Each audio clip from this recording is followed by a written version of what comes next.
خلق ظلالا وجعل لكم من الجبال أكنانا وجعل لكم سرابيل تقيكم الحر وسرابيل تقيكم بأسكم كذلك يتم نعمته عليكم لعلكم تسلمون فإن تولوا فإنما عليك البلاغ المبين يعرفون نعمة الله ثم ينكرونها وأكثرهم الكافرون ويوم نبعث من كل أمة شهيدا ثم لا يؤذن للذين كفروا ولا هم يستعتبون وإذا رأى الذين ظلموا العذاب فلا يخفف عنهم ولا هم ينظرون وإذا رأى الذين أشركوا شركاءهم قالوا ربنا هؤلاء شركاؤنا الذين كنا ندعو من دونك فألقوا إليهم القول إنكم لكاذبون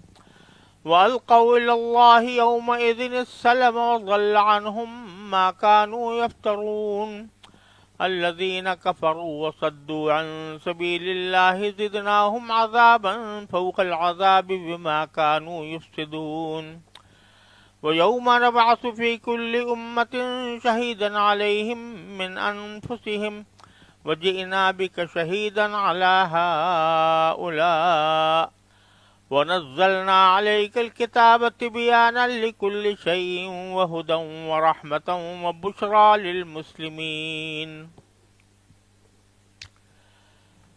یہ سورہ نحل کی 9 آیتیں ہیں، آیت نمبر 81 سے آیت نمبر 89 تک.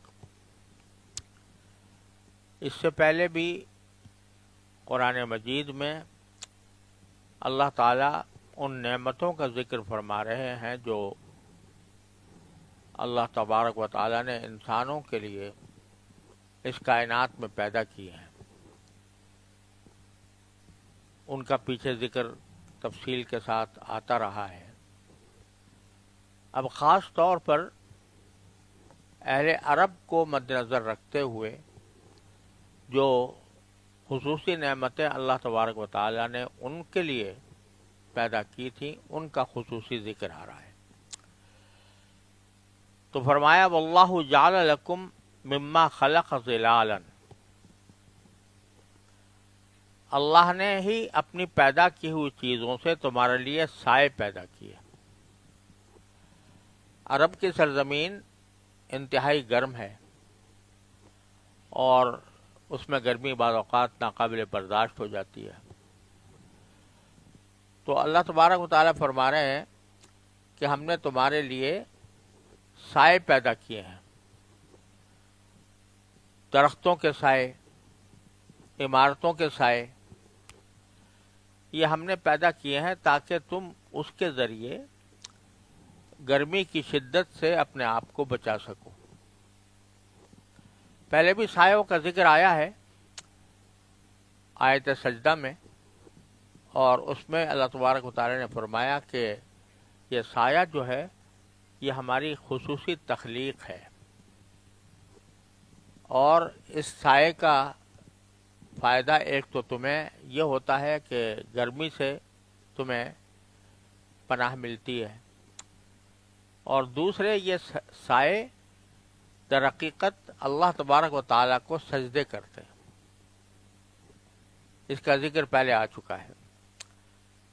تو فرمایا کہ ہم نے جتنی بھی چیزیں پیدا کی ہیں ان کے سائے پیدا کیے ہیں ساتھ، تاکہ لوگ سائے سے، گرمی وغیرہ سے اپنے آپ کو بچا کر اس سائے سے فائدہ اٹھا سکیں. ایک تو نعمت یہ ہے. وَجَعَلَ لَكُم مِّنَ الْجِبَالِ أَكْنَانًا، اور ہم نے تمہارے لیے پہاڑوں میں پناہ گاہیں پیدا کی ہیں. عرب کے لوگ جب سفر کرتے تھے تو بسا اوقات صحرا ہوتے تھے، وہاں پر کوئی نہ درخت ہے نہ کوئی عمارت ہے جس کے سائے میں وہ آرام کر سکیں، لیکن پہاڑ بکثرت تھے، اور پہاڑ کے اندر جو غار ہوتے تھے اس میں ایک طرح سے ان کو پناہ گاہ مل جاتی تھی. سفر کرتے ہوئے پہاڑوں کے اندر غار ہوتے تھے اور ان غاروں کے اندر ان کے لیے پناہ گاہ کا سامان اللہ تعالیٰ نے پیدا فرمایا تھا. تو جہاں سایہ ہے وہاں تو سائے سے تم فائدہ اٹھا سکتے ہو، جہاں سایہ نہیں ہے تو پہاڑوں کے اندر ہم نے پناہ گاہیں تمہارے لیے بنا دی ہیں. تیسری بات وَجَعَلَ لَكُمْ سَرَابِيلَ تَقِيكُمُ الْحَرَّ، اور ہم نے تمہارے لیے ایسے لباس پیدا کیے ہیں جو تمہیں گرمی سے بچاتے ہیں. سرابیل جمع ہے سربال کی، اور سربال اس لباس کو کہتے ہیں جو انسان اپنے گردن سے لے کر نیچے تک پہنے، اس کو سربال کہا جاتا ہے. اس کو آپ قمیص سے بھی تعبیر کر سکتے ہیں، اس کو آپ جبے سے بھی تعبیر کر سکتے ہیں. تو جو بھی لباس انسان کو اوپر اپنے گلے میں پہننے کا ہوتا ہے اس کو سربال کہا جاتا ہے. عام طور سے وہ نیچے تک ہوتا ہے اور کبھی اوپر تک بھی ہوتا ہے. تو ہم نے تمہارے لیے وہ قمیص پیدا کیے جو تمہیں گرمی سے بچاتے ہیں. چونکہ یہاں ذکر میں نے عرض کیا کہ اہل عرب کی خصوصی حالات کا ذکر ہے، لہذا یہاں پر گرمی کا خصوصی ذکر کیا گیا ہے کہ تمہارے لیے قمیص ایسے پیدا کیے جو تمہیں گرمی سے بچاتے ہیں. اور یہ اہل عرب ہی کی خصوصیت نہیں ہے، یہ سارے دنیا کے انسانوں کے لیے جو قمیص ہے وہ اللہ تبارک و تعالیٰ کی ایک نعمت ہے. اگر کوئی کہنے والا یہ کہے کہ بھئی یہ قمیص تو ہم نے خود بنائے، خود کپڑا لائے، خود اس کو سیا یا درزی سے سلوایا، تو یہ تو سارا ہمارا کام ہے، اس کو اللہ تعالیٰ اپنا کام کیسے کرے؟ تو اس کا جواب یہ ہے کہ وہ کپڑا کہاں سے آیا؟ وہ کپڑا روئی سے پیدا ہوا. روئی کہاں سے آئی؟ وہ روئی کے کھیت سے آئی. اور اس کو زمین سے کس نے اس کا پودا نکالا اور کس نے اس میں روئی اگائی، اور پھر آپ کہتے ہو کہ میں نے خود اپنے ہاتھوں سے سیا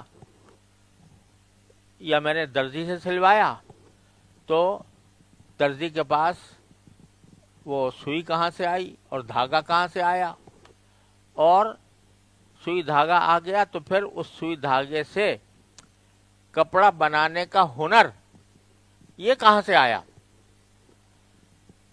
پہلے بھی میں عرض کر چکا ہوں کہ جو قرآن کریم نے فرمایا ہے کہ علم آدم الاسماء کلھا، آدم علیہ السلام کو سارے نام سکھا دیے گئے، تو اس میں زیادہ تر دنیا میں زندگی گزارنے کے لیے جو ضروریات تھیں وہ سکھائی گئیں، ان کا ہنر سکھایا گیا.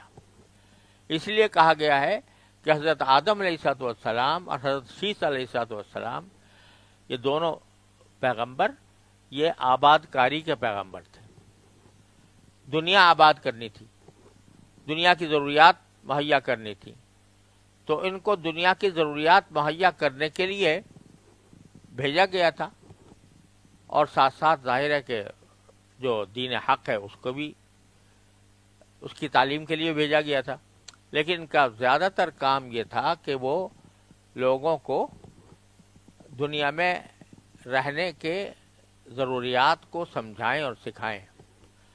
تو انہوں نے ہی یہ بنیادی جو ضروریات ہیں کہ کھانا کس طرح پکتا ہے اور لباس کس طرح حاصل کیا جاتا ہے، کس طرح سیا جاتا ہے، یہ سب اللہ تبارک و تعالیٰ نے اپنی وحی کے ذریعے حضرت آدم علیہ السلام کو سکھایا اور انہوں نے انسانیت کو سکھایا.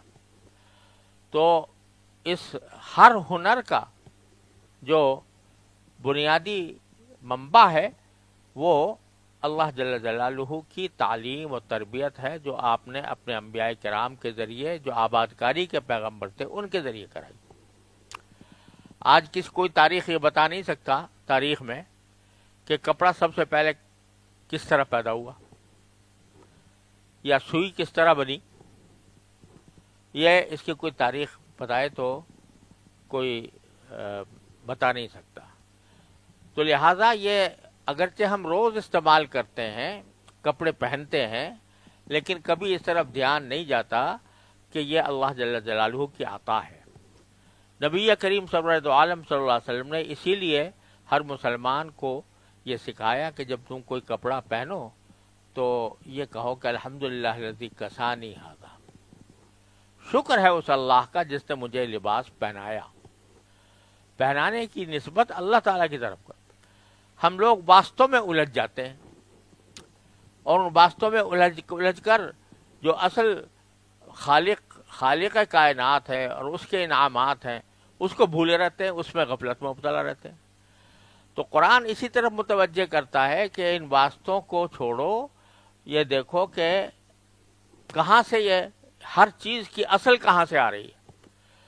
تو اسی نے تمہیں ایسے کپڑے دیے، ایسے لباس دیے جو تمہیں گرمی سے بچاتے ہیں. اور گرمی کا ذکر خاص طور پر اس لیے کہ اہل عرب کے ہاں زیادہ تر گرمی ہوتی تھی، لیکن جب گرمی سے بچاتے ہیں تو ظاہر ہے سردی سے بھی بچاتے ہیں. تو وہ لباس اللہ تبارک و تعالیٰ کی تخلیق ہے، اس کا فضل و کرم ہے، اس کا انعام ہے. تاریخ اٹھا کر دیکھ لو، کہیں سے تمہیں پتہ چلے کہ سب سے پہلا لباس کس نے بنایا تھا، تو کہیں پتہ نہیں چلے گا. نامعلوم تاریخ ہے.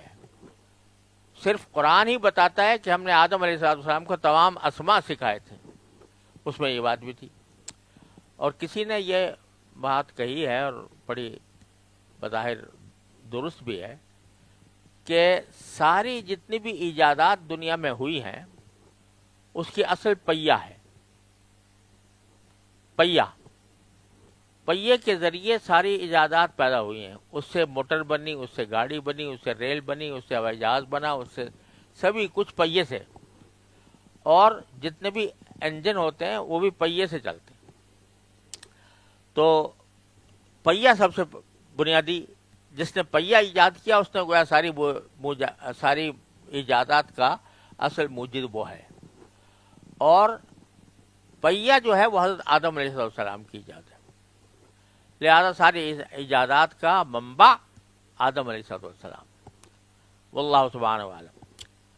تو فرمایا ہم نے کچھ تو لباس تمہیں ایسے دیے ہیں جو تمہیں گرمی سے بچاتے ہیں، وہ سرابیل تقیکم باسکم، اور کچھ لباس ایسے ہیں جو تمہیں جنگ کی مصیبتوں سے بچاتے ہیں.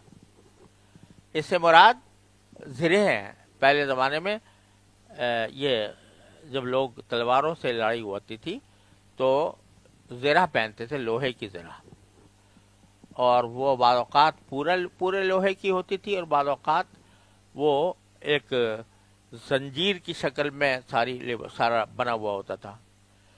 تو یہ بھی در حقیقت اللہ تعالیٰ نے سکھایا، اور اس کا ذکر قرآن کریم میں علمناہ صنعۃ لبوس لکم لتحصنکم من باسکم، کہ ہم نے حضرت داؤد علیہ السلام کو یہ زرہ بنانے کا طریقہ سکھایا تھا تاکہ وہ تمہیں جنگ کے موقع پر دشمن کے حملے سے بچا سکے. تو یہ بھی اللہ تبارک و تعالیٰ کی تعلیم ہے. لوہا کہاں سے آ گیا، اس لوہے کو کس طرح بوڑا توڑا جائے، کس طرح اس سے زرہ بنائی جائے، یہ سب اللہ تبارک و تعالیٰ نے حضرت داؤد علیہ السلام کو بتائی تھی. اور آگے آئے گا کہ جب ان کو یہ بتایا کہ تم زریں بناؤ تو فرمایا کہ وقدر فی السرد، کہ جو زریں بناؤ گے اس کے جو حلقے ہیں وہ آپس میں متوازن رکھنا. یعنی ایسا نہ ہو کہ ایک بڑا ہو گیا ایک چھوٹا ہو گیا، بلکہ اس کو متوازن طریقے سے بنانا. یہ ساری تعلیم اللہ تبارک و تعالیٰ نے عطا فرمائی، اور اس کو تم اپنے جنگوں میں استعمال کرتے ہو. کذالک یتم نعمتہ علیکم، اسی طرح وہ اپنی نعمتوں کو تم پر مکمل کرتا ہے. لعلکم تسلمون، تاکہ تم فرما بردار بنو.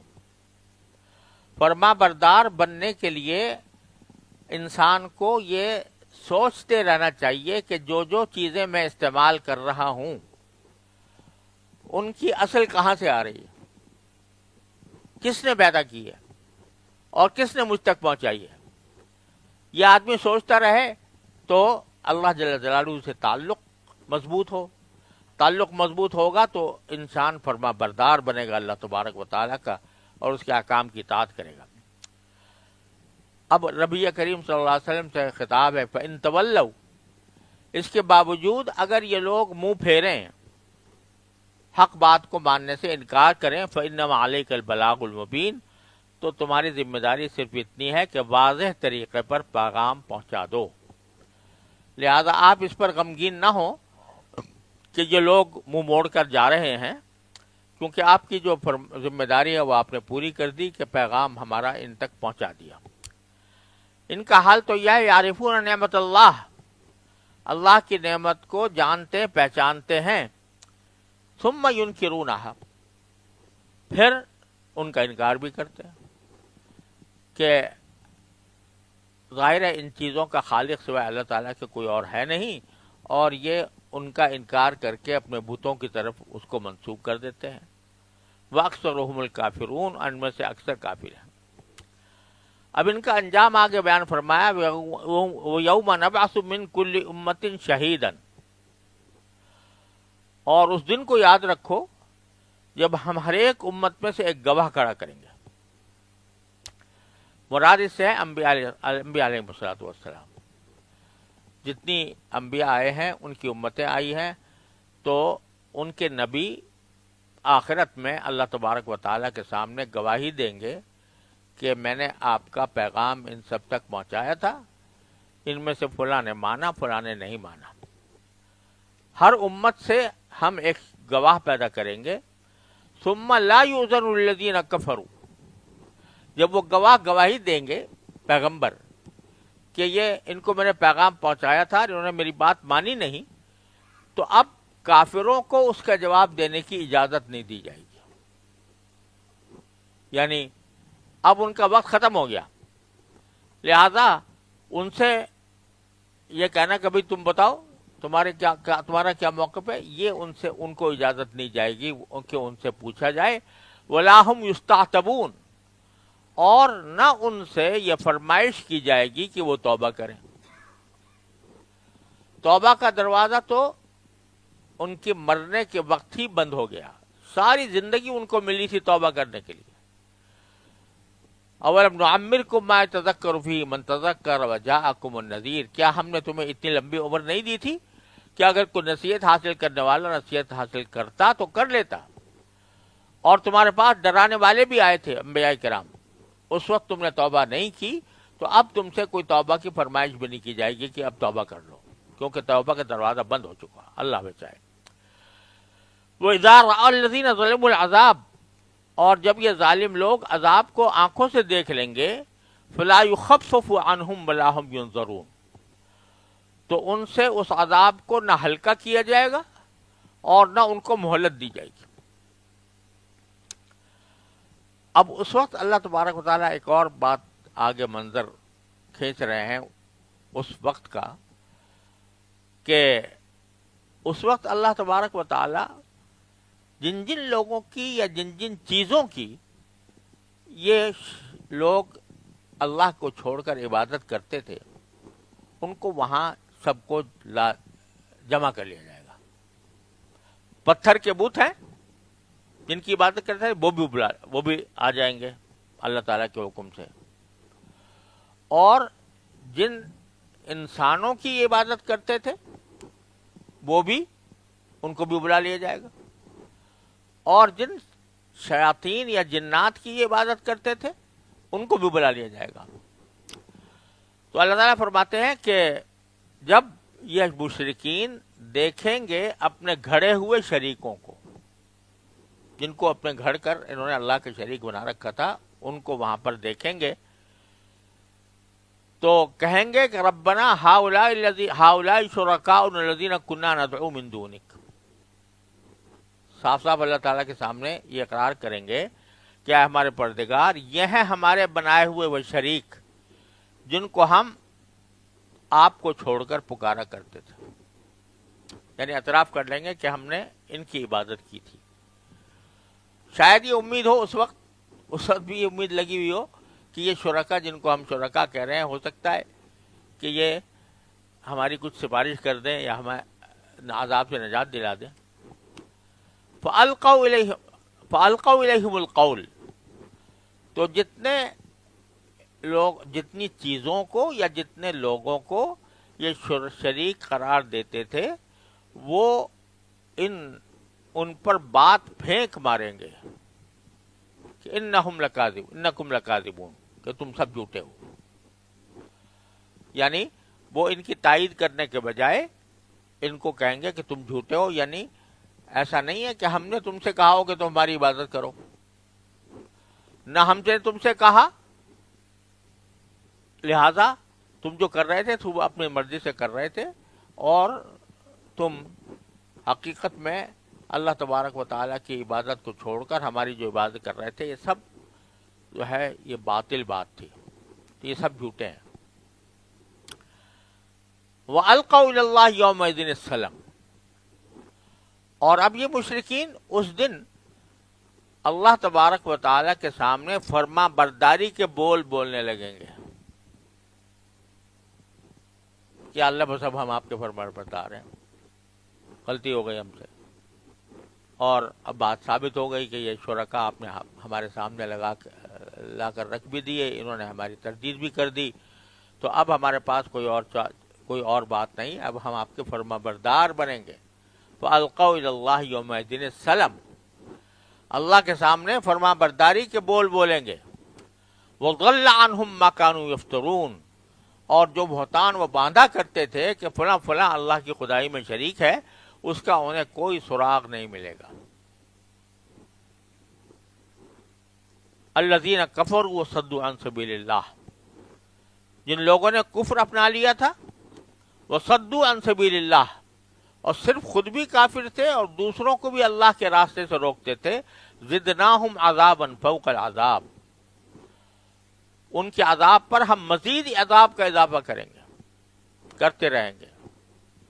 یعنی ایک تو ان کا خود اپنا شرک کرنے کا عذاب، دوسرے لوگوں کو جو اللہ کے راستے سے روک رہے تھے، جو اسلام لانا چاہتے تھے، صحیح راستے پر آنا چاہتے تھے، ان کو یہ منع کرتے تھے، ان کے راستے میں رکاوٹیں ڈالتے تھے، اس کا عذاب ان کے اوپر الگ سے ہوگا.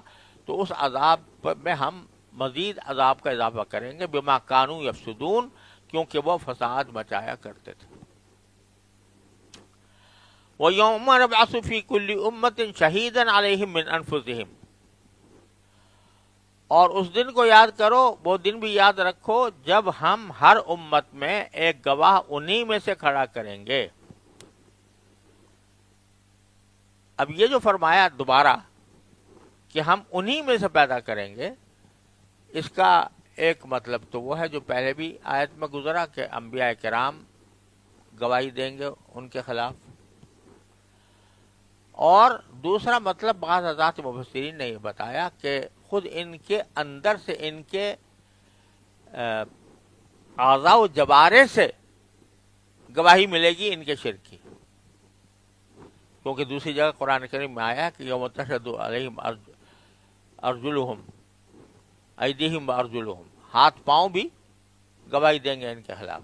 تو من انفسہم کے معنی یہ کہ خود ان کے جان میں سے ان کے خلاف گواہی دینے والے پیدا کر دیے جائیں گے، ہاتھ پاؤں بولنا شروع کر دیں گے.